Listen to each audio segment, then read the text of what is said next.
Additional commissioner coordination doctor Saif Ullah Bhatti نے کتب شاہانہ flood relief camp کا دورہ کیا، جہاں انہوں نے سیلاب متاثرین سے ملاقات کی، ان کے مسائل سنے اور فوری حل کی یقین دہانی بھی کروائی۔ انہوں نے متاثرہ خاندانوں کو یقین دلایا کہ حکومت اور ضلع انتظامیہ مشکل کی اس گھڑی میں ان کے ساتھ کھڑی ہے، ہر ممکن سہولت فراہم کی جائے گی۔ اس موقع پر انہوں نے جانوروں کے لیے ونڈا تقسیم کیا اور کیمپ میں موجود واش روم سمیت دیگر سہولیات کا بھی تفصیلی جائزہ لیا۔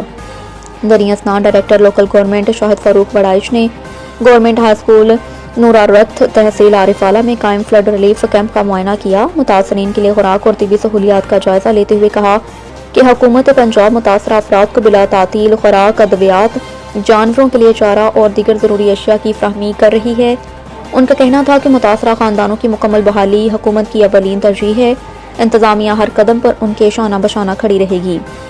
وزیر اعلیٰ پنجاب مریم نواز شریف کی خصوصی ہدایت پر سیلاب متاثرین تک تمام صاف اور محفوظ پانی کی فراہمی کا سلسلہ بھی جاری ہے۔